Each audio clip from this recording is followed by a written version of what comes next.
गोपेशा गोपिका कांत राधा कांत नमोस्तुते। तप्त कांचन गौरांगी राधे वृंदावनेश्वरी वृषभानुसुते देवी प्रणमामि हरिप्रिये। वांछा कल्पतरुभ्यश्च कृपा सिन्धुभ्य एव च पतितानां पावनेभ्यो वैष्णवेभ्यो नमो नमः। नमो ओं विष्णुपादाय कृष्णप्रेष्ठाय भूतले श्रीमते भक्ति वेदांत स्वामी निति नामिनि नमस्ते सारस्वते देवे गौरवाणी प्रचारिणि निर्विशेष शून्यवादी पाश्चात्य देशतारिणि। जय श्री कृष्ण चैतन्य प्रभु नित्यानंद श्री अद्वैत गदाधर श्रीवासादि गौर भक्तवृंद। हरे Krishna Krishna Krishna Hare Hare Hare Ram Ram Ram Hare Hare.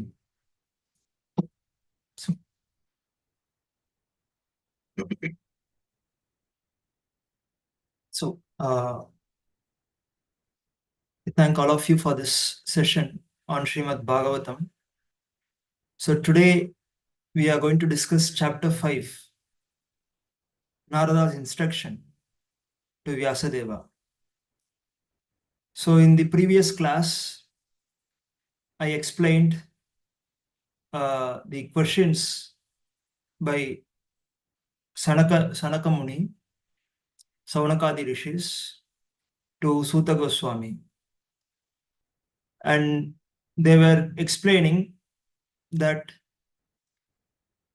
Shukadeva Goswami was wandering soon after he was born. Soon after he was born, he left the family and Vyasa was following him. And he was already 16 years old when he came out of the womb.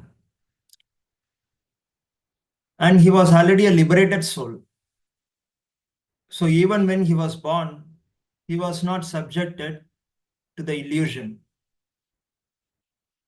So he was out of Maya and he was a Brahmanishta and he had no care, and he was fearing that if he stayed for a few minutes also in his family, that would bind him. So he thought it was better to leave. There is no father, no mother, everything is illusion.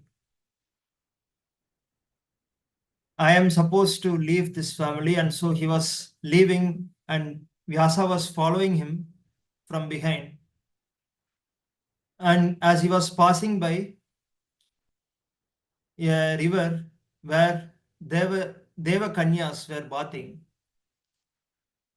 when Shukamuni was passing, no one responded. They did not care to put their clothes on. But when Vyasa was passing by the same point, they immediately became self-aware and they started wearing the clothes upon their body to cover their body. And when Vyasa was wondering that he was a very old man, logically they should be showing this act, showing this expression when Shukamuni, who was only 16 years old, was passing. Instead, they were not caring, but when Vyasa was passing, they were caring to cover their body. So Vyasa asked this question to them, and those Deva Kanyas replied that your son Shukamuni was a Brahmanishta. He was an impersonalist, though, but he had no external sense of difference between a male or a female. A male or a female is only identified through the external body. Atma has no reason to identify itself with either male or female. And such an identity or such an identification is only because of illusion. We have discussed this in the Bhagavad Gita. So Shukamuni was such an exalted soul, such a liberated soul, a great Brahmanishta, that he was not even, he could not even discriminate between what is male or female or anything. So he was totally out of this external consciousness, yet he was moving forward and then the sages, they begin to ask, how come such a Muni happened to meet King Parikshit, who was a king? And as a king, he was supposed to enjoy his senses to the fullest extent possible, because kings have all the facility to enjoy. On one hand, Shukamuni was having no sense of external consciousness. He was already an exalted, liberated soul. On the other hand, we see that he had spoken Srimad Bhagavatam to a king. So what should be the status of such a king then? So therefore, we are willing to know about that Parikshit. His Janma is Mahascharyam. It's wonderful because he was personally protected by Lord Krishna when he was in the womb. Ashwatthama threw, or he applied Brahmastra at the womb of Uttara, who was wife of Abhimanyu. And within the womb was Parikshit. And when Uttara saw the Brahmastra approaching her womb, she immediately began running towards Lord Krishna, and she fell at the feet of Lord Krishna. Pahi Pahi Mahayogin Deva Deva Jagatpate. She surrendered herself to Lord Krishna, and as a result of such surrenderance, the Lord once again saved the family of Pandavas by entering into the womb of Uttara and shielding the baby inside the womb from the influence of the Brahmastra. And that is Mahascharyam, because in the history we have never seen that a Brahmastra was counteracted at any point without another Brahmastra. So because Lord could do anything, he is a Swatantra and everything is under him, he can break any laws. So therefore it was Mahascharyam. And since then, Parikshit was always having the image of Lord Krishna in his heart. And he was always looking at everyone after coming out of the womb, of course, whether this was the person who came and saved me when I was in the womb. He was examining that way. And therefore he was called Parikshit. Parikshit means to examine or to scrutinize someone. So after hearing this question from Saunakadi Rishis, Suta, and also they also then began to ask why this great sage Vyasa composed this great literature, and at which point of time did he compose, and why did he compose? So these questions were asked by Shaunakadi Rishis to Suta Goswami, and Suta Goswami begins answering. So when he was answering, he was also explaining about the works that Vyasa had done. Vyasa was the incarnation of Sri Krishna himself with the purpose of arranging, or with the purpose of compiling the Shastras. And that was out of mercy that he did so, because he could foresee that in Kali Yuga, the people in Kali Yuga would have very poor memory and very little grasping ability. And so if I don't do this work, if I don't compile Vedas or Puranas, if I don't write Puranas for them, if I don't explain the purport of Vedas through Mahabharatam for them, then it will be very difficult for them to get out of this material entanglement. So therefore, out of his costless mercy, Vyasa compiled all the Vedas, Puranas, and he also wrote Mahabharata, which was considered as fifth Veda, because it imparts all the Vedic principles. It teaches all the Vedic principles through the history. And yet he was not satisfied. So he was once sitting on the banks of Saraswati River, and after finishing his morning duties, he began to meditate upon his reason for the dissatisfaction. So he began to think, I have done so much work, I have compiled everything, and I have also assigned the four Vedas to my four disciples, Jaimini, Paila, Vaishampayana, and also Angira.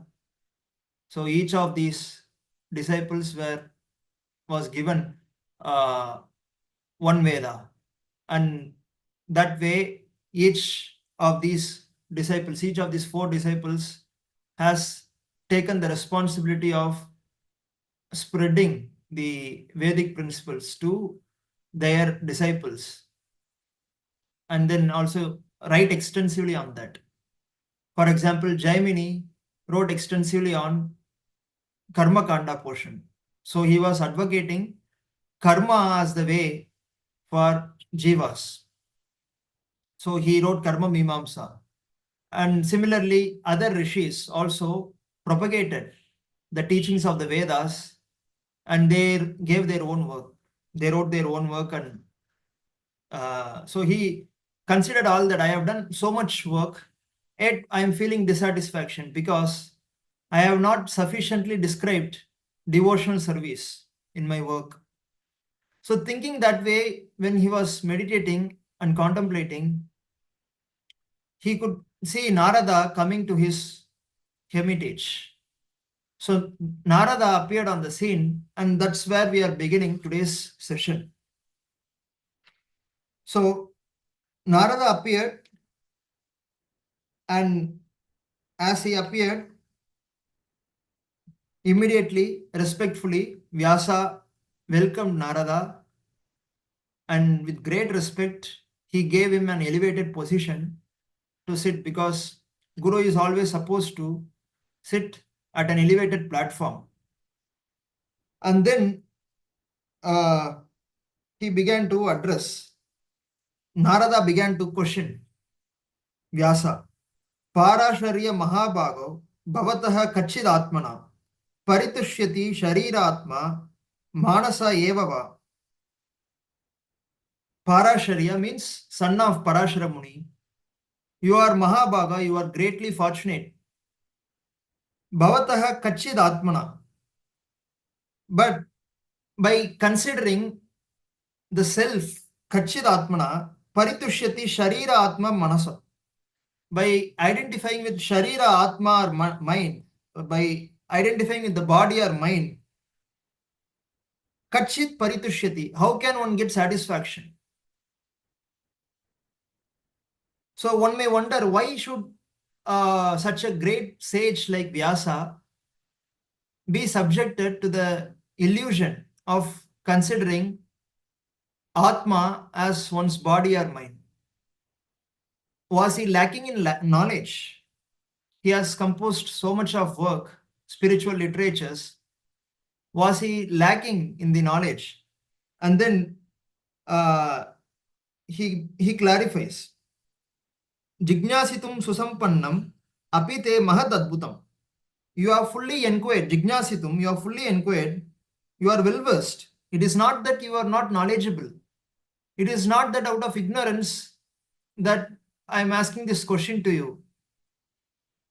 Jignasitum susampannam, you are well versed. Susampannam means well versed. Apite mahat adbhutam, and you are also great and wonderful. Why? Why was Vyasa so great and wonderful? Apite mahat adbhutam kritavan bharatam yastvam, because you have written Mahabharatam. Mahabharatam is such a huge literature that many people, I came to know that even Westerners who happened to read Mahabharata were of the opinion that it could not have been composed by a single person, because it was so huge.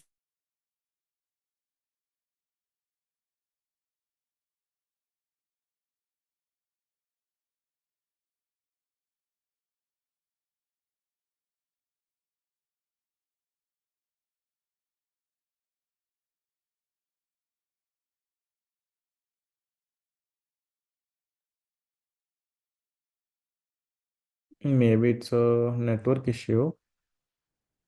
I'll just call him and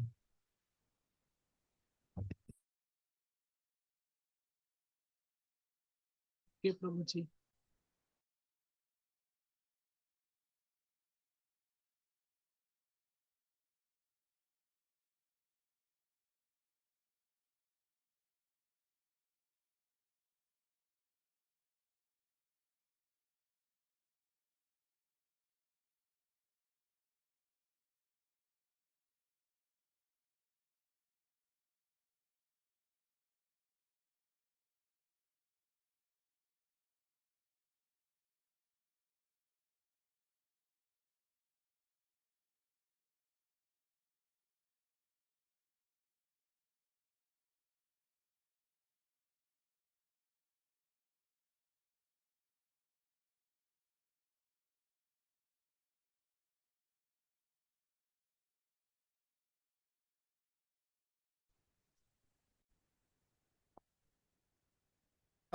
Sorry. So there is no power in my area, so I'm just using my mobile hotspot to take session. I'm sorry for this. Am I audible, or is there any problem because I'm Yes, using yes, hotspot? it's fine, Prabhu. You can continue. Okay. So he began to then question, you are very knowledgeable because you have written Mahabharatam. It's a huge literature, and it is so wonderful. That was even acknowledged by Narada himself. Sarvartha Paribrahmitam. And you have also included all the sequences of all the events that were related to the Bharatam. So Bharatam, Mahabharatam had so many stories and stories inside the stories and stories inside the stories. It is too extensive, if you see, and there are too many stories in Mahabharatam. But you have also explained them carefully and properly. And it is not that you have only explained Mahabharatam. Later he explains, Narada says, Jijnasitum aditam cha Brahma yattat sanatanam. You have also inquired Jijnasitum Brahma yattat sanatanam. You have extensively inquired about Brahman also. You have done Brahma Vicharam fully to an extent that no one could do. Here Narada is talking about Brahma Sutrams. So Brahma Sutrams were composed by Sri Vyasadeva in order to clarify some ambiguous portions in Upanishads. Upanishads are very complex, and later many people gave different interpretations. So many opinions emerged. And therefore, to clarify the ambiguities in the Upanishads, he wrote Brahma Sutrams. And there he extensively researched on Brahma Vicharam. So you have done that also. It is not that you are ignorant. You have written Mahabharatam. You have written Brahma Sutram, which is a research work on Brahman. Tatapi Shochasi. Even then you are Shochasi, you are lamenting Atmanam Akratartha Iva Prabhu. As if Akratartha Iva, as if you have not done anything, you are lamenting. Then Vyasa then begins to talk. Vyasa Uvacha. Asti eva me sarvam idam tvayoktavam. So whatever you said, I totally agree. Asti eva me sarvam idam tvayoktavam. So whatever you said, I agree. Tatapi natma paritushyati me. Yet tatapi na atma paritushyate. Even then, my atma, I am not feeling satisfaction. Tanmulam avyaktam. I am not able to understand the root cause of this dissatisfaction. Agada bodham. But you know everything. Agada bodham means you have unlimited knowledge. Prachamahe twatma bhavatma bodham. Therefore, you please clarify the cause of this confusion in me, and please educate me or provide knowledge by which I can come out of this dissatisfaction. So he humbly presents himself to Narada. Despite himself being a Mahamuni, he humbly presents himself to Narada. And then he says, Savai Bhavan Veda Samasta Guhyam. Because you know yourself, Veda Samasta Guhyam, you know the most confidential portion of Veda. Who says this? Vyasa says to Narada. you know, most confidential portion, Veda Samasta Guhyam, Upasito Yat Purusha Puranaha. And you also worship Upasito Yat Purusha Puranaha. You directly worship the Purana Purusha, who is Bhagavan himself. And that is your only job. Your only work is to worship Paramatma, and that is what you are doing. You are spreading the glories of Paramatma wherever you go. Paravaresho Manaseva Vishwam. And Paravaresha means, para means spiritual world, apara means the material world. So Paravaresha means controller of both material and spiritual worlds. Manasa eva Vishwam Srijati Avatiyati Gunai Asangaha. So you are directly worshipping that's Paravaresha, who is controller of material and spiritual world, who Vishwam Srijati Avatiyati, who creates Srijati Avatiyati, and he maintains and destroys, yet he is untouched by the gunas, gunaya asangaha. So it is a beautiful beautiful addressal. If you think of an ordinary person, when we do even a small job, we get greatly attached to the job. Take for instance a mechanic who is servicing cars in a garage, and if you see his hands, it will be full of grease. He now, because of extensively changing the tires and operating the machinery, he contaminated himself with the grease and other contaminations.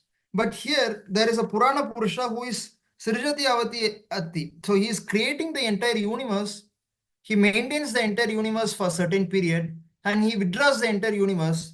Yet he is totally untouched. Gunai Asangaha. He is totally untouched. Krishna is such a great person that he creates, maintains, and destroys, yet he is totally untouched by the three gunas, sattva, rajas, tamas, which is so wonderful to think. He is such a great Purana Purusha. So, because you are directly upasito yat Purana Purusha, you are in direct communion with such a Lord Krishna. So, please clarify my doubts.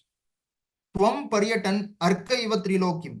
You are also roaming Arka Iva, just like a sun extends its influence everywhere. Arka Iva Trilokim, you roam everywhere, spreading the glories of Bhagavan.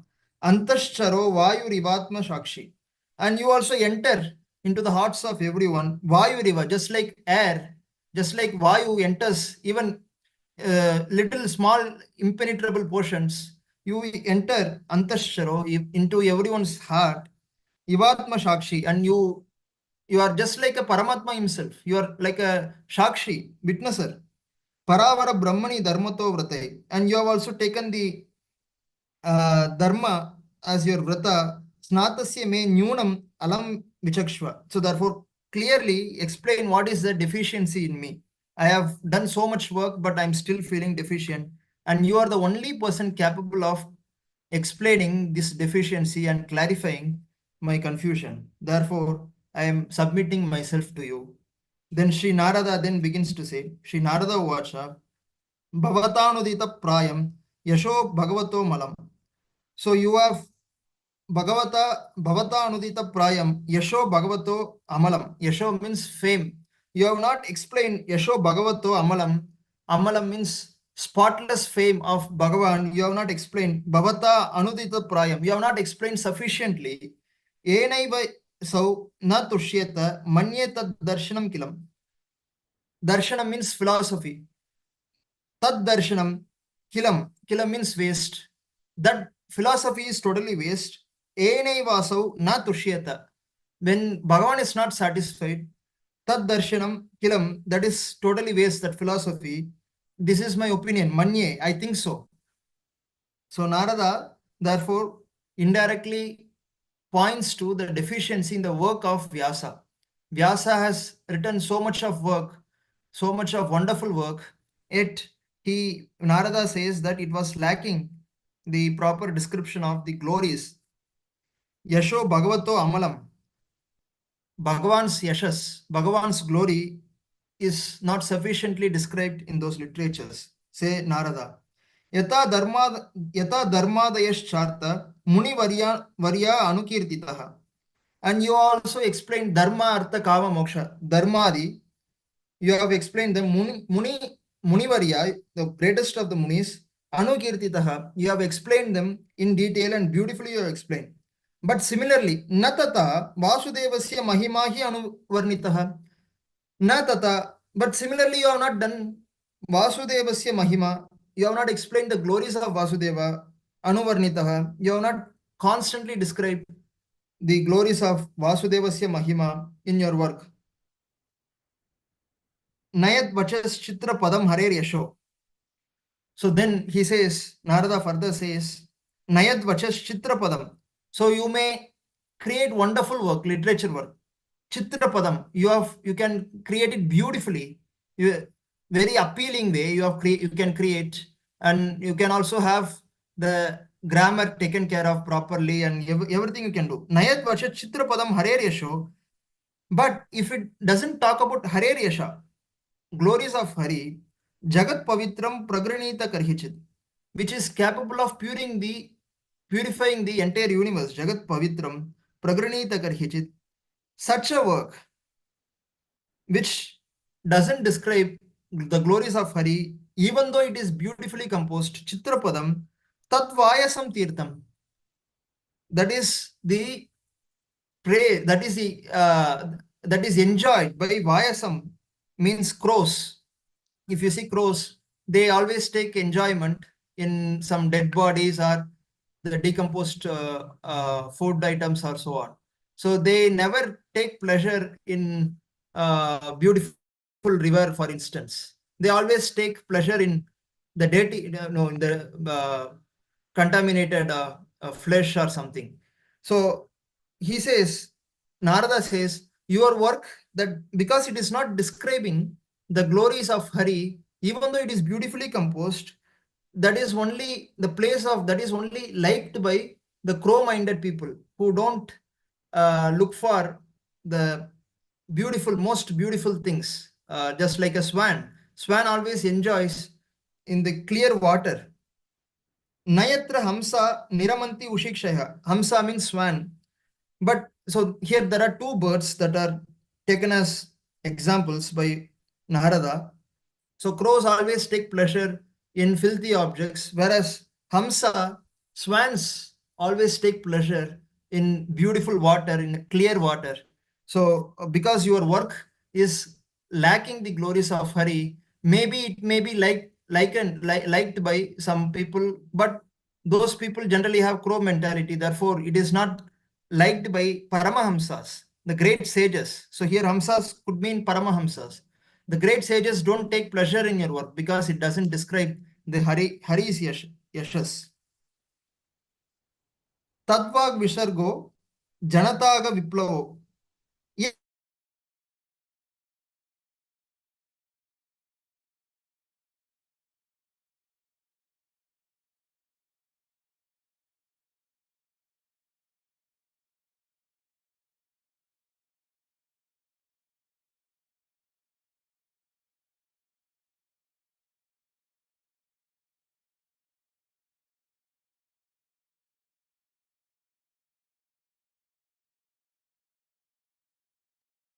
Hare Krishna Prabhu.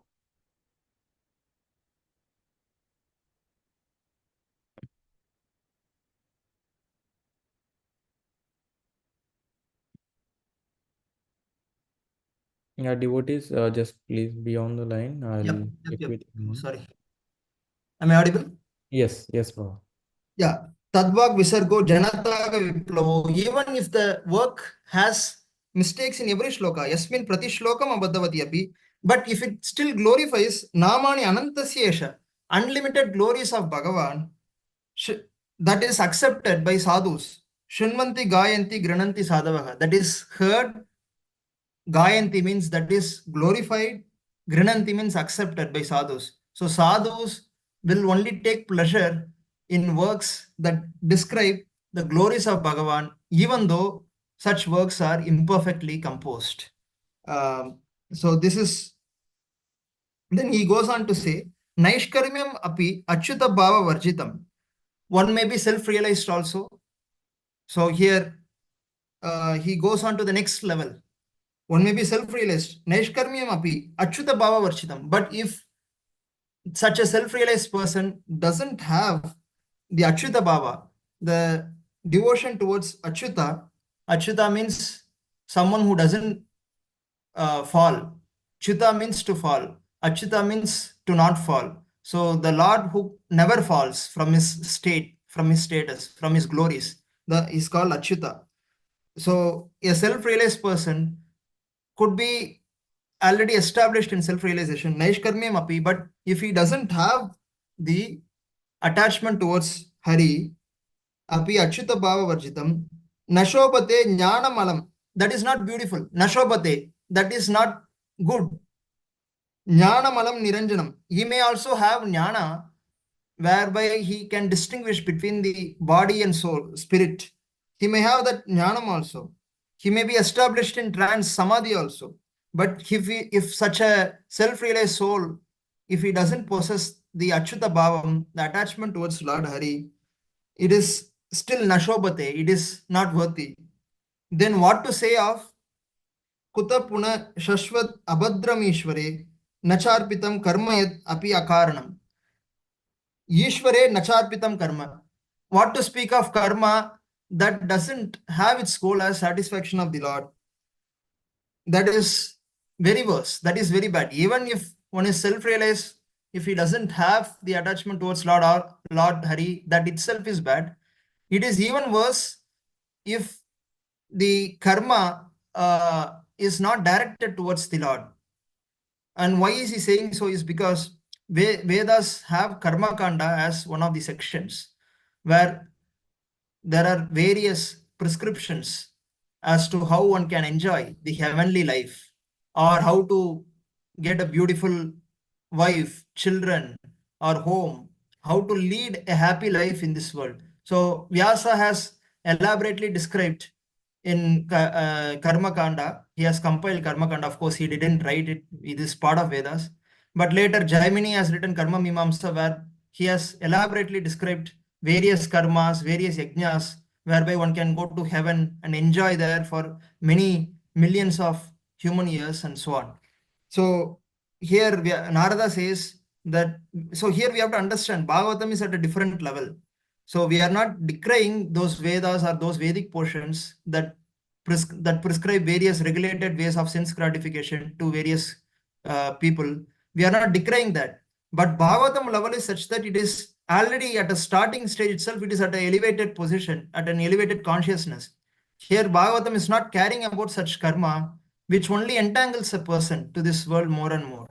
So that is why here Narada says that you have written, compiled Vedas, you have Dharmadesh, you have explained Dharma, Artha, Kama very detailedly in Mahabharatam, and all of that is fine, but you are only going to engage people in karma whereby their entanglement only continues forever in this material world.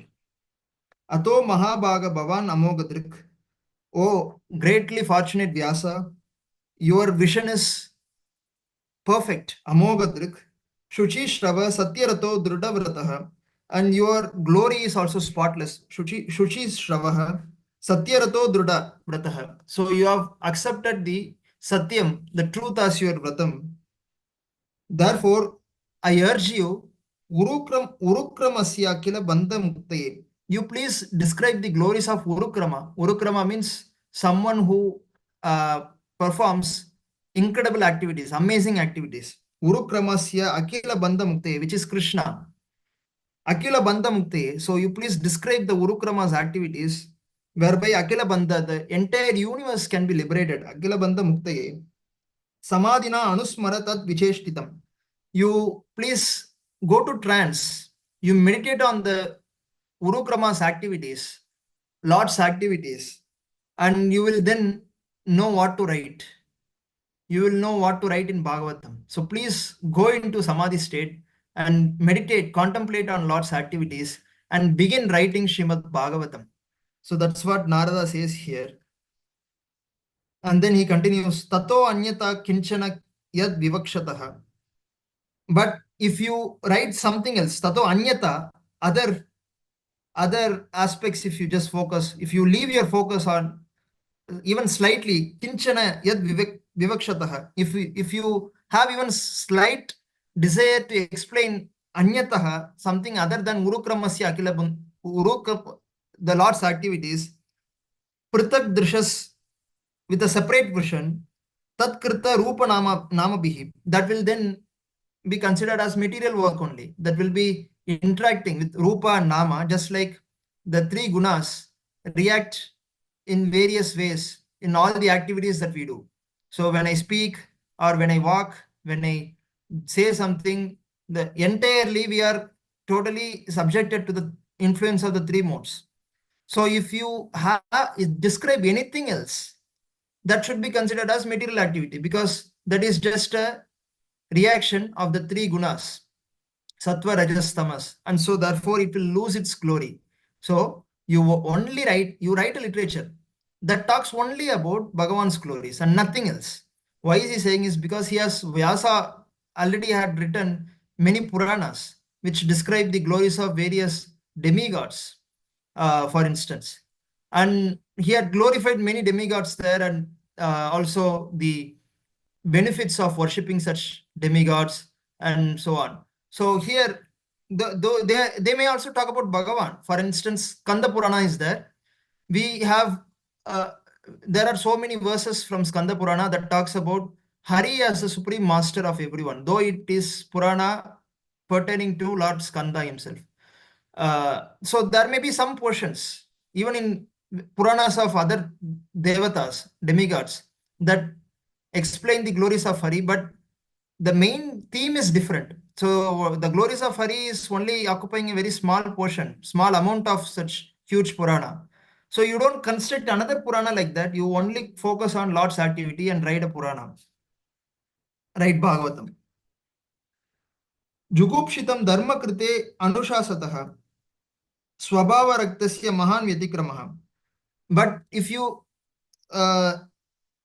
promote material activity in the name of religion, dharma krite, in the name of dharma, if you promote or if you make people, if you engage people in material activities, anushasataka, and if you give such instructions, swabhava raktasya mahan vyatikramaha, it doesn't make sense. Mahan vyatikramaha, it is not making sense at all, because this jiva is already switching one body from the other due to the karma only, because of trying to enjoy its senses, because of its forgetfulness of the Lord. It is taking various bodies one after the other, and perpetually it is staying in the cycle of samsara, and it is already struggling. Why? Because of its natural swabhavam, because of its natural inclination, swabhava raktasya, because of its inclination to enjoy its vishaya, the sense objects. It is already suffering in this material world.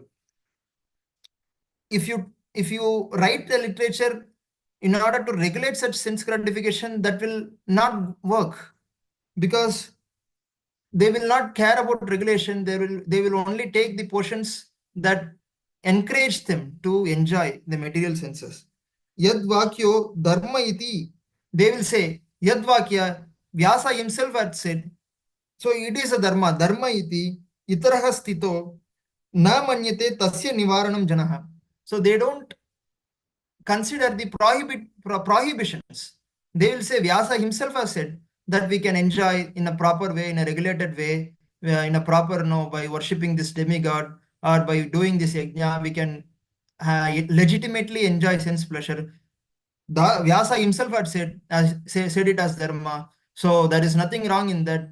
And they will not forget about the nivaranam. They will forget about the rules that bind them. Instead, they will start to engage in the activities that promote sense gratification in the name of religion. So please don't write such a work. Your work, Bhagavatam, should only describe Bhagavan's glories without any tinge of motivation for material enjoyment. It should only have its aim as glorifying the Lord alone. So there should not be any promotion of material activities, even if it is in the form of yajnas, even if it is mentioned in the Vedas. Please don't create another such work. Jugopshitam, he also condemns. Jugopshitam means to condemn such material activities in the name of religion. Vichakshanosya arhati veditum vibor. So, Vichakshano, who is eligible for attaining Bhagavan? Vichakshana, expert. An expert is eligible for attaining Bhagavan. Vichakshanosya arhati veditum vibor. Vibor means the Lord, who is huge Lord, who is present everywhere. Vibor means something very huge. Only an expert person, only an expert devotee can really attain Supreme Lord because he is unlimited. Vichakshanosya arhati veditum vibor anantaparasya nivritataha sukam. So one who has given up the material enjoyment, nivritataha sukam, he alone, such an expert alone, is having the requisite qualification to attain Bhagavan. Instead, pravartamanasya gunair anatmanas. If one engages in the three gunas and regulated sense gratification or any kind of sense activities, pravartamanasya gunair anatmanas, without any knowledge of Atma, tato bhavan darshaya cheshitam viboho. Such a person cannot attain the Supreme Lord. So, if one wants to achieve or attain Supreme Lord, nivritataha sukam. So one should give up the tendency or inclination towards sense gratification. If one engages more and more in the activities of sense gratification, then one will not have the requisite qualification to attain the Supreme Lord, Vibhoho. So therefore, please describe the activities whereby you can clearly induce people to take to the worship of Lord, and whereby they can come out of the cycle of birth and death. Then he goes on to say, Tyaktva swadharmam charanambujam harer bhajan apakvota patet tato yadi. So one may give up Tyaktva swadharmam, one may give up the varnashrama dharma and catch hold of the charanambujam harer, one may catch hold of Lord's lotus feet and do bhajan activities. But because of not getting fully matured, bhajan apakvo, the patet, he may fall down. Even if such a person falls down, there is no loss for him. We have already seen in Bhagavad Gita where neha vikrama nasho asti, pratyavayo na vidyate. Neha vikrama nasho asti. There is no loss in this endeavor. So this bhakti, there is no loss. Whatever one does, it is for one's eternal benefit. So even if it happens that one may fall down in the middle because of lack of maturity, bhajan apakvo, because he has caught hold of Charanambujam Harer, caught hold of the lotus feet of Lord Hari, there is no loss for him. On the other hand, yatra kva va badram abhudamusyakim kovartha apto bhajatam swadharmataha. One may fully engage in varnashram activity, properly doing all the activities, but if one doesn't have the attachment towards Lord, it doesn't lead to any gain for that person. So the swadharma or varnashrama dharma, everything is useful only as long as it can lead to the ruchi of Bhagavan's lotus feet. So the purpose of all these swadharma or varnashrama dharma is to develop attachment towards lotus feet of the Lord. And if that attachment is already attained, it is fine. But if it is not attained, even if one does perfectly all the activities, it will not lead to any substantial gain, because one will again take another body and then engage in the karma likewise. So there is no substantial gain for that person. Therefore, tasyaiva heto prayateta kovido. Therefore, heto, for this reason, prayateta kovido, an intelligent person should endeavor to achieve that which is not attainable in all the three worlds. Tasyeva heto prayateta kovido na labhyate yad brahmatam uparyada. One may go up, brahmatam upar adya. So one may go up means one may go to heaven or hell, go down or patala lokam. That gain that is not attainable in any of these three worlds, an intelligent person should aim for such a gain. Tasyeva heto prayateta kovido. Prayateta means to endeavor. Kovido means to an intelligent person. So an intelligent mumukshu. So who is an intelligent person? A person who strives to get out of the cycle of birth and death. Such person can alone be an intelligent person. If one tries to enjoy this material world, it will lead to the next birth and then suffering that is accompanying that body. So therefore, such a person who endeavors for enjoying in this material world cannot be an intelligent person. So here Kovido refers to a mumukshu, one who is aiming for liberation from this cycle of birth and death. Such a person alone is intelligent person. And such a person, prayateta, should endeavor for such a gain that is not obtainable in all the three worlds, whether it is upper world in heavenly planets or in the lower regions of hell or anywhere. So that gain that is not attainable in any of the three worlds. Please, that gain should be the aim for an intelligent person. So therefore, one should not aim for little happiness in this world. Tallabhyate dukkavad anyata sukham kalena sarvatra gabira ramhasa. Kalena sarvatra, the happiness that pertain to this body. So every body has certain happiness, certain kind of happiness. So this human body has certain happiness. It cannot enjoy the happiness enjoyed by a pig, for instance. So every body has sense gratification, the way to act. So the jiva in that particular body already it is destined for certain happiness by means of the senses in the body. So it is anyway going to come. Kalena sarvatra, over the course of time, one will reap the fruits of the past activities and gain happiness or distress. So we need not overly be concerned with the happiness or distress that we get in the current body. That will come and go. Kalena sarvatra gabira ramasa. So an intelligent person need not be moved by such flickery happiness or distress in this material world. So there is nothing to attain in this happiness or distress. It will come and go. So instead, one should aim for the thing that is not attainable in all the three worlds. So let's understand what is there in all the three worlds. The Janma, Mrityu, Jara, Vyadi. Wherever we go, it is just Janma, Mrityu, Jara, Vyadi everywhere. So even if one goes to heavenly planets, one may enjoy for millions of lives. But after the pious credits, that cost that person to go to heaven is exhausted, one will again fall down from the heaven and take birth amongst human societies. And after taking birth in human society, if one is not acting as per the regulations of Shastra, one will again fall down to the lower species.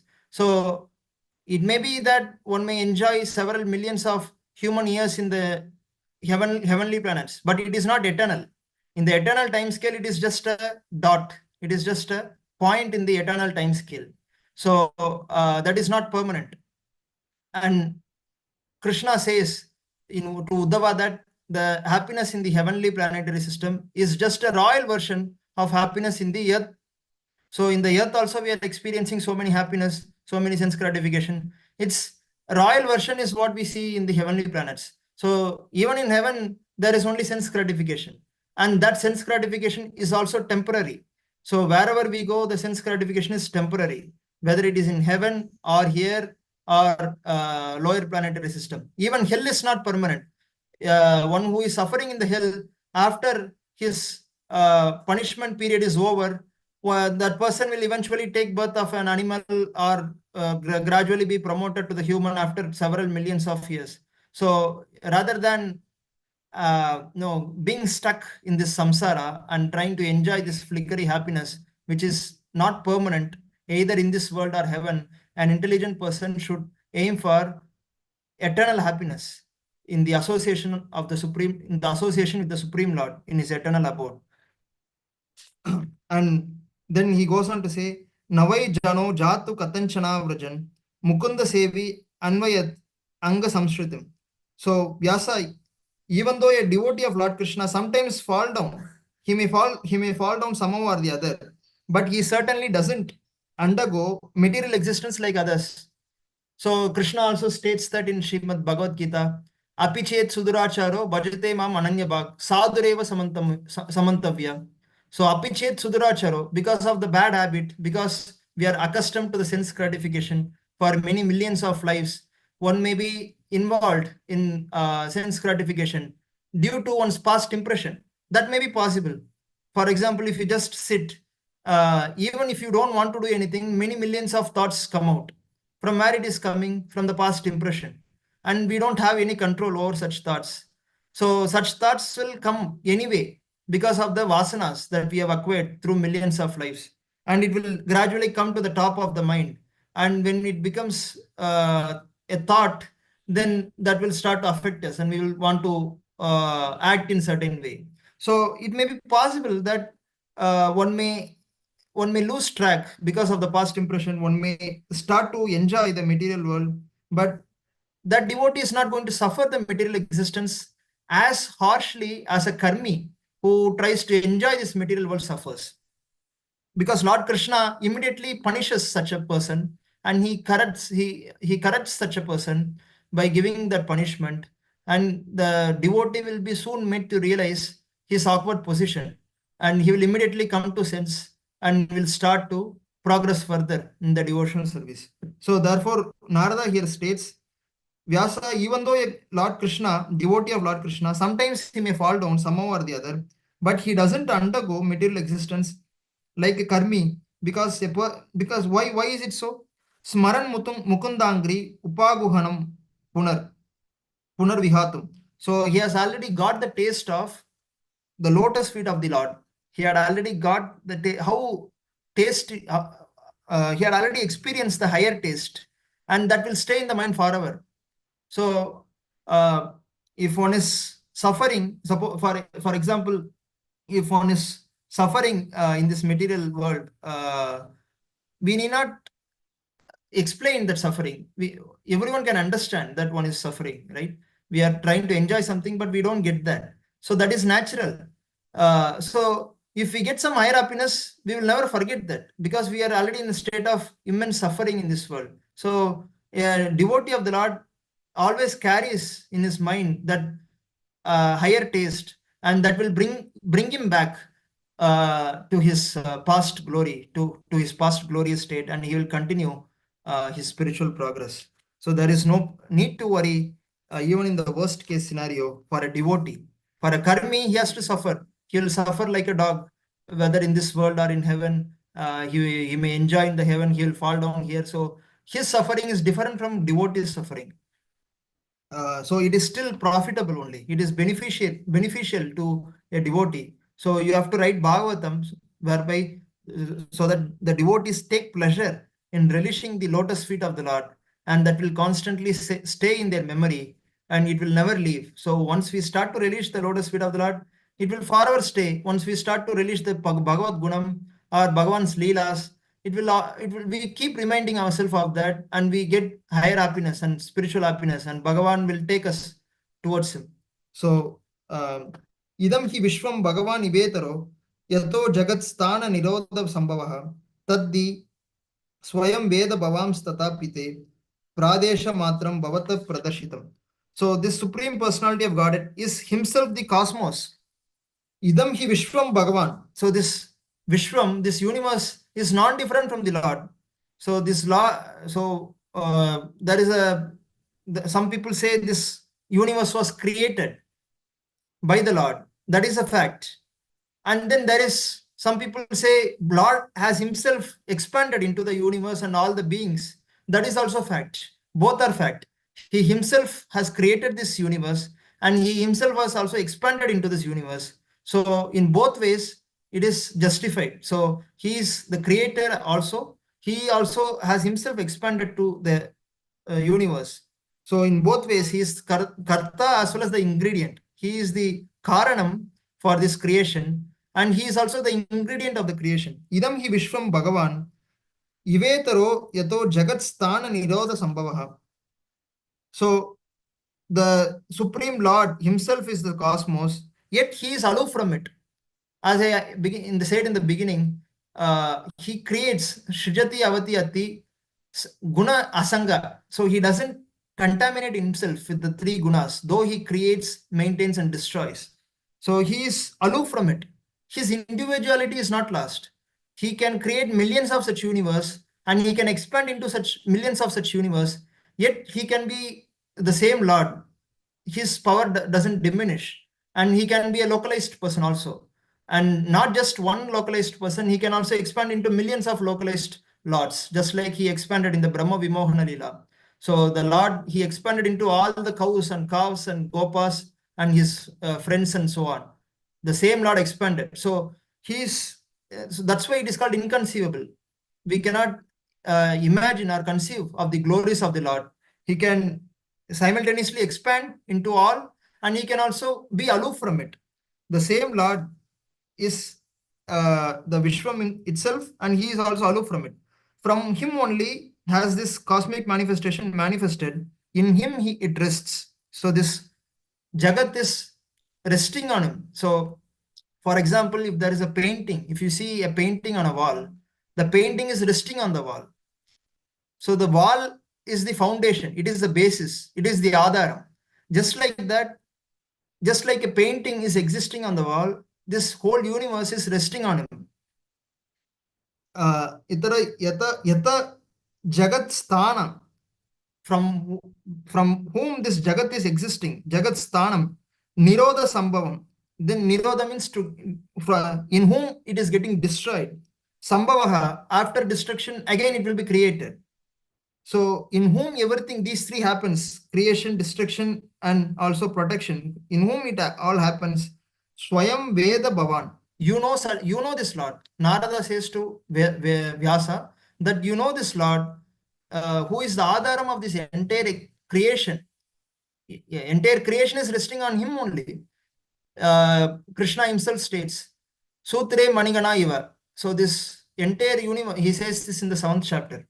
This entire universe is resting on me, just like the pearls are resting on the pearl thread.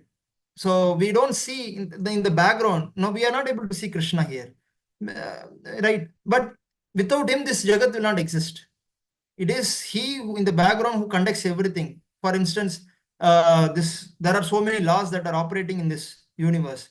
The planets are moving in their proper orbits, and we are getting the rain properly. And then the sun, which is a huge source of energy, it is existing for several millions of years, and it will continue to exist for several billions of years.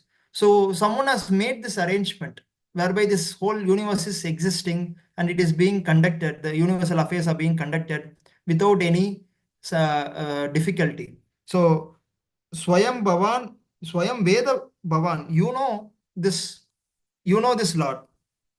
So therefore, Tatapi Te Pradesha Matram. I have only given a synopsis. No, I have just explained little bit glories of the Lord. It is never possible for anyone to explain the glories of the Lord entirely. Only how much ever we explain, there is always infinite glories that are still present that cannot be explained. So therefore, Narada says, I am only given you a synopsis. Bhavataha pradarshitam. You have to now expand this. You have to expand this in your Bhagavatam. Tvam atmanatmanam avehi amogadrik parasya pumsaha paramatmanak kalam. So you are yourself Bhagavan. Amogadrik parasya pumsa paramatmanak kalam. You are the Amsha of Paramatma. So here Narada acknowledges Vyasa as expansion of Lord Narayana. So Lord Narayana himself has expanded as Vyasa. So Vyasa is an incarnation of Bhagavan. Ajam Prajatam Jagataha Shivayatan. So although you are birthless, you have appeared on this earth. Ajam means someone who is birthless, who doesn't take birth. Ajam Prajatam. So you are birthless, but you have still taken birth. Jagataha Shivaya. For the welfare of this whole universe, you have advented yourself. Tan Mahanubhava Abhyudo Diganyatam. So therefore, Abhyudayaha, pastimes. Please describe your own pastimes very clearly. So here, Narada is saying, you are the Lord himself. You have yourself descended for the welfare of the universe. So please explain your own glories in your own work in Srimad Bhagavatam. Idam hi pumsas tapasa shrutasya va swistasya suktasya cha buddhi dattayoho avichido artha kavibir niropito yad uttama shloka gunanu varnanam. So learned circles have concluded idam hi pumsas tapasa shrutasya va. So for who is the object of all the austerities, tapas? Who is the object of all the learnings through Vedas? Tapasaha Shrutasya va Swishtasya Suktasya. So who is the object of, who is the enjoyer of all the sacrifices, all the yajnas? Suktasya, who is a, which is that thing to be learned from all the education? And Buddhi Dattayoho, and also culture of intelligence or Dattayoga means through charity.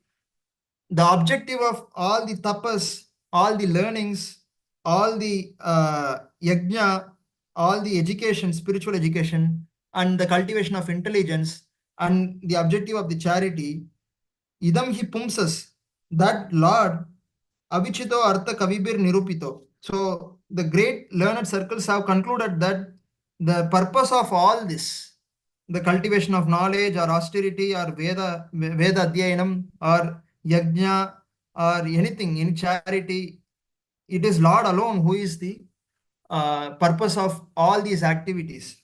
It was concluded by Kavibir Nirupito. So the great Kavis have concluded that the objective of all these activities that human society is taking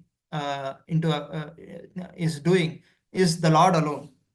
And there is nothing else to be attained through all these activities. And then from this point, from 23rd shloka, Narada begins to explain his personal experience. So, Aham Puratita Bhavam Mune. So, in the previous millennium, so each millennium will have the four yugas. Satya Yuga, Treta Yuga, Dwapara Yuga, and Kali Yuga. And the duration of all these four yugas will be close to 43 lakh years. So here he is talking about the Puratita in the previous millennium, which means in the previous Chatur Yuga. I was a maid servant son.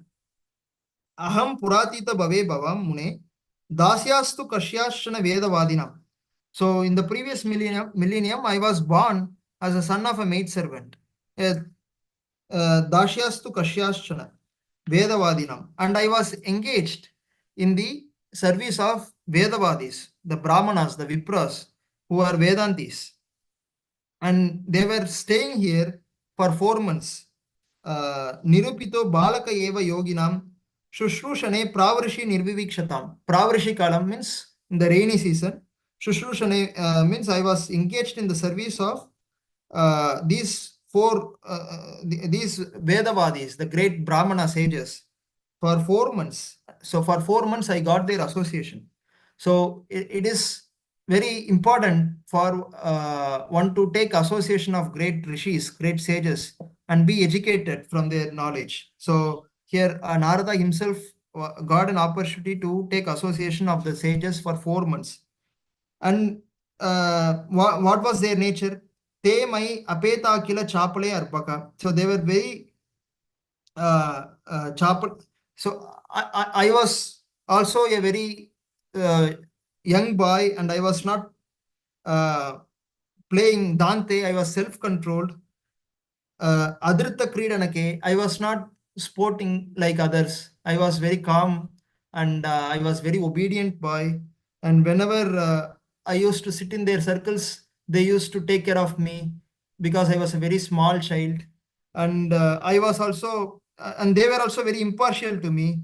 And so seeing all that, seeing my self-controlled nature, very calm nature, they naturally started favoring me.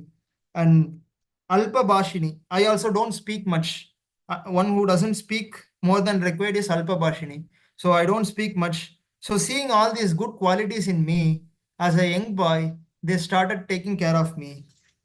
And this is the benefit of Sadhu Sangha. So Sadhu Sangha is very rarely attained in the entire universe.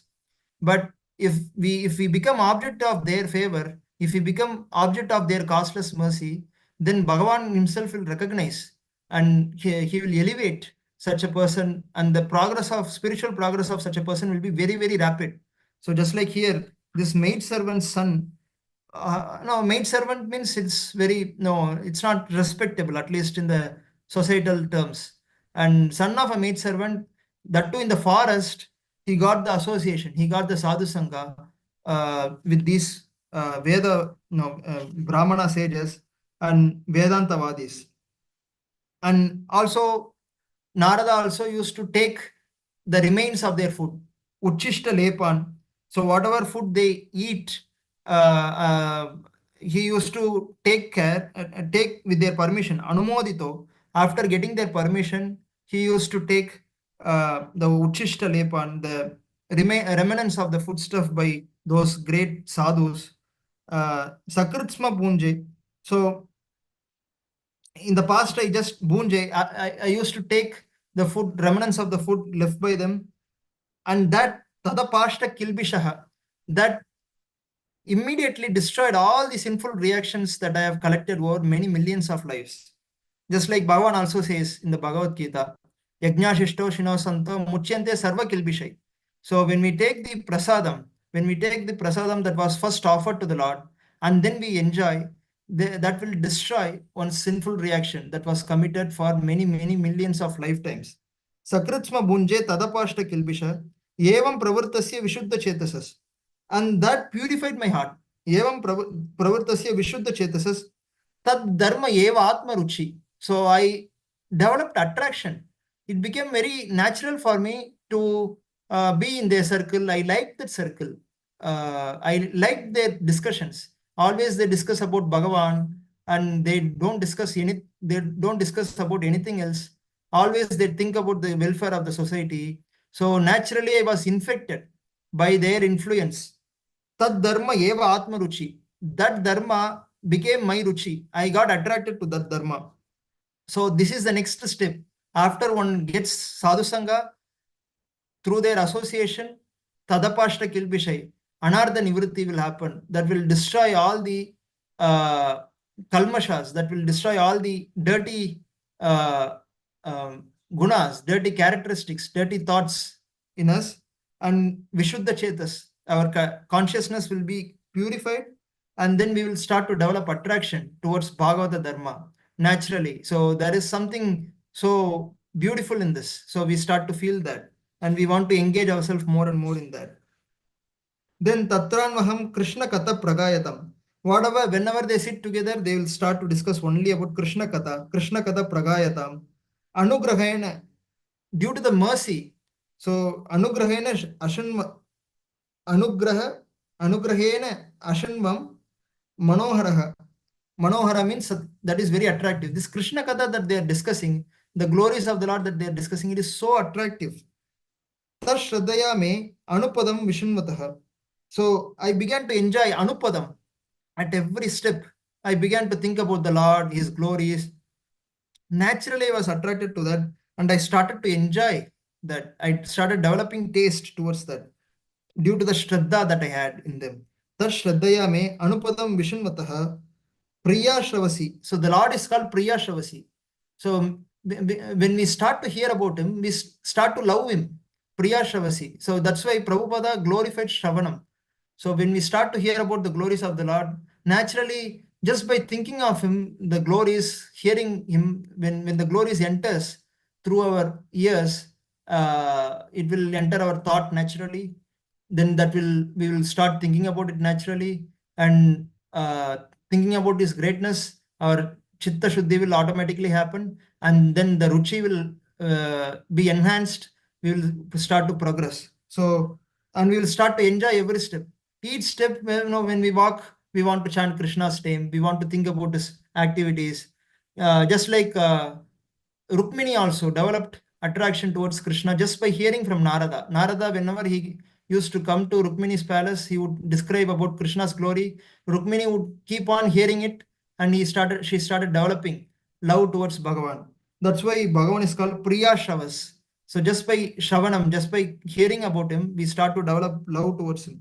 Priya Shavasi Anga Mama Bhavat Ruchihi. So I started experiencing that higher taste.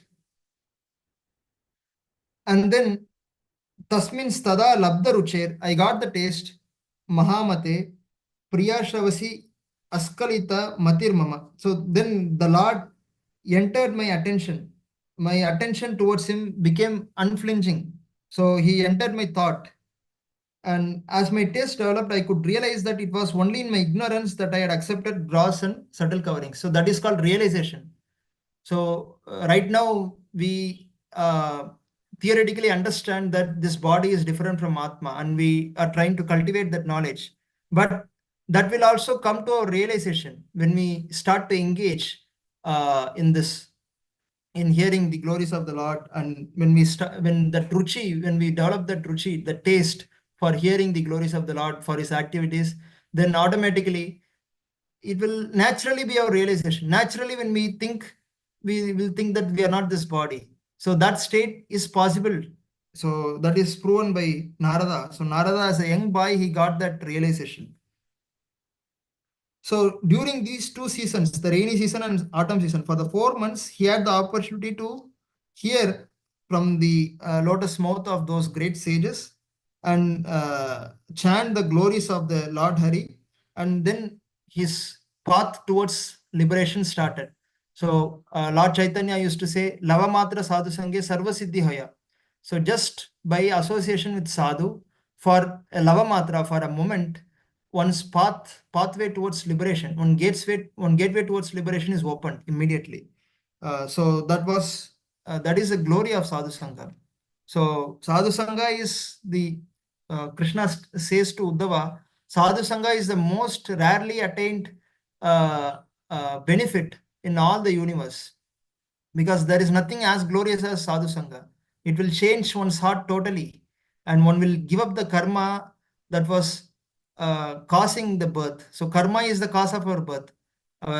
We are performing karma and we are creating the situation for the future birth. So now we have to stop this uh, karma, the activities of karma, whereby we are getting birth continuously, and that will happen only through sadhu sangha. So tasyaivam me anuraktasya. So I became very attached to the sages. Anuraktasya prashritasya hatainasaha shraddhadanasya balasya dantasya anucharasya cha. So I became very attached to the sages, and I was also very respectful to them, and all my sins were eradicated in their service. Shraddhadanasya balasya dantasya, I was self-controlled and I was following their instructions very carefully. And because of that, my jnanam guhyatamam yattat sakshat bhagavatoditam. So the most confidential knowledge, jnanam guhyatamam yattat sakshat bhagavatoditam. So the Lord, he, such a knowledge can only come from the Lord. So the most confidential knowledge. So when Brahma started creation, he started contemplating on the Lord, and the Lord immediately appeared before Brahma. And then Brahma was fearful. No, if I create, I'll get engaged in this activity, and that will then cause my downfall. So I don't want to get engaged in the creation. Then Bhagavan says, no, you won't be entangled in the activity of creation if you perform it as devotional service. If you perform it as an activity meant for my satisfaction, then nothing will bind you. And he starts to give knowledge to Brahma. So that knowledge can only come from Bhagavan. Sakshat Bhagavadoditam Anvavochan Gamishyantah Kripaya Deenavatsalaha. And so when they were leaving, Gamishyantah, due to Kripa, due to their causeless mercy, they instructed me of that Jnana Guhyatamam that was personally instructed by the Lord. And by that confidential knowledge, I could clearly see what is Maya, what is Bhagavan, how this entire Srishti is operating, how the Maya is conducting all the activities within this universe, being under the control of Bhagavan. I could see all of it clearly. Yenaiva iham Bhagavato Vasudevasya Vedasaha. Mayanubhavam avidam yena gachanti tatpadam.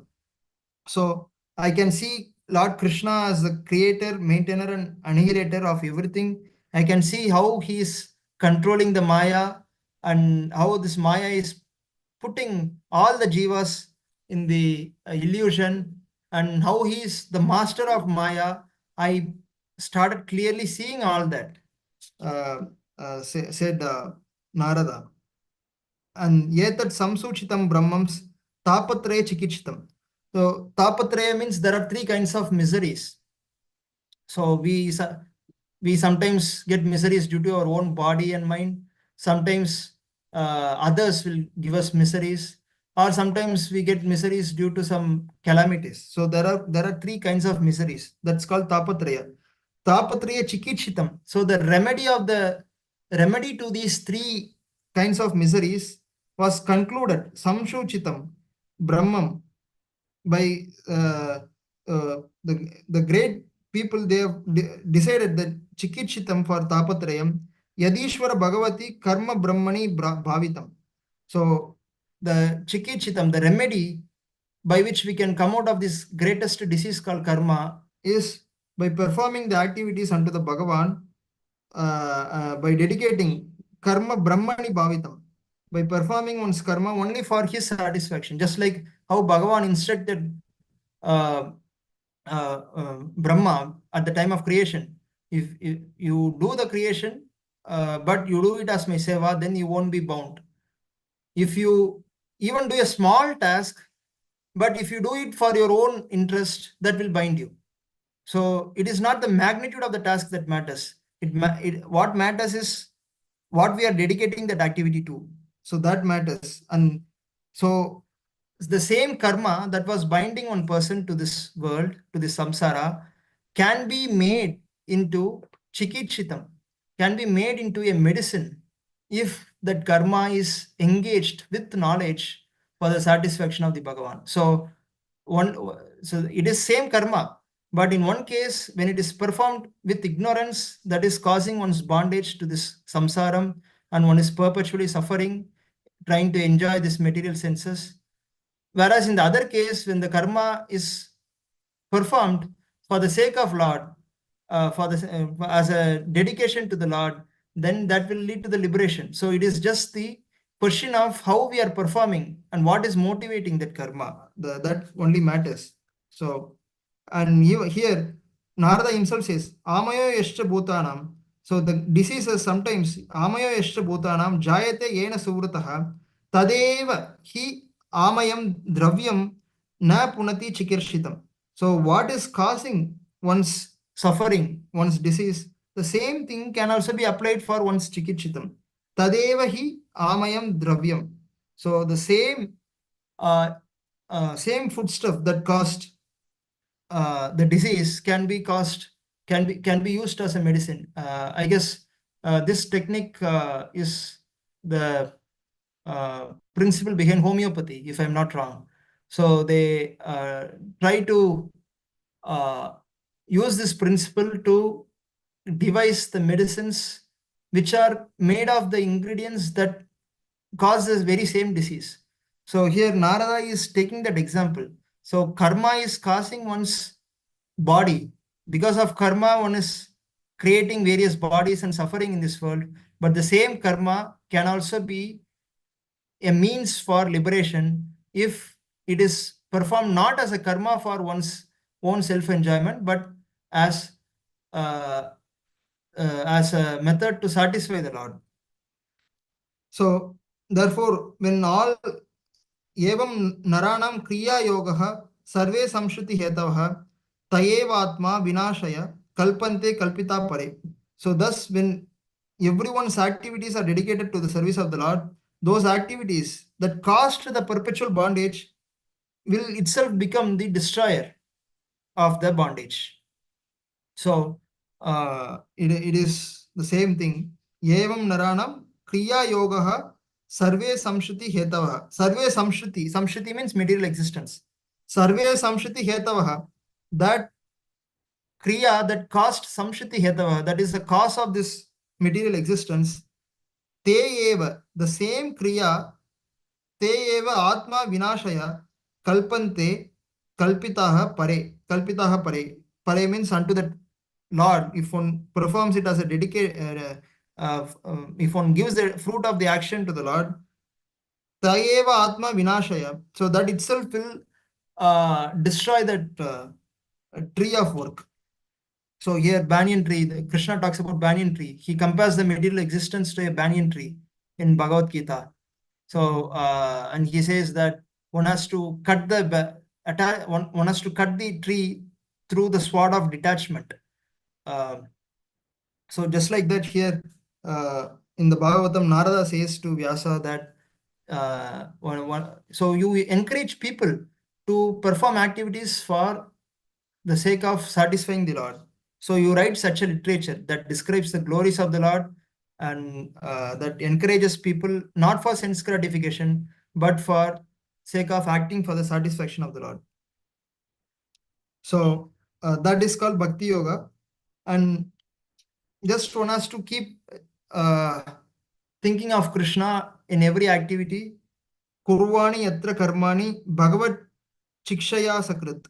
Grinanti gunanamani Krishnasya anusmaranti cha. So one has to always think of Krishnasya anusmaranti cha. So one has to always think of his names. Kurvani yatra karmani Bhagavat Chikshaya Sakrit Granani Guna Namani. We have to constantly remember Bhagavan's Guna and Nama whenever we do anything. Kurvani Yatra Karmani, whatever we perform, whatever activity we perform, Bhagavat Chikshaya, we are going to perform thinking that it is the order of the Bhagavan. Just like Bhagavan ordered Brahma to create and Brahma took it as a Bhagavan's order and performed it for the satisfaction of the Lord. We have to think whatever we do is the order of Bhagavan. Bhagavat Chikshaya Sakrit. Chikshaya means will of the Lord. That is, we have to execute the will of the Lord. Thinking Grinanti Guna Namani, thinking of his Guna and Nama, Krishnasya Anusmaranticha, always thinking of him. So if one does this way, the activities that's not going to bind anyone. And so Narada therefore concludes this way that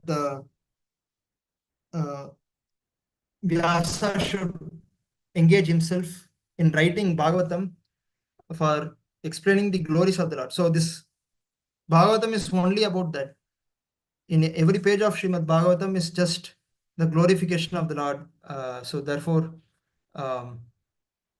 this chapter is ending this way. So now next chapter is about conversation between Narada and Vyasadeva. So that will keep continuing in the next chapter. So let me end this chapter for today. So if there is any doubt, one may ask, unmuting oneself.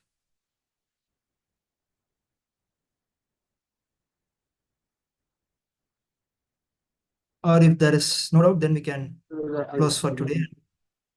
Yeah. Yes, Prabhu.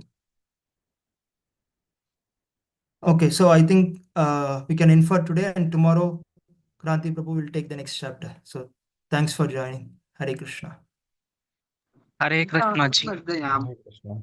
Yeah, so we'll just end this discussion by collectively chanting Hare Krishna Maha Mantra thrice. So kindly unmute and chant 3 times, and we'll then end the session.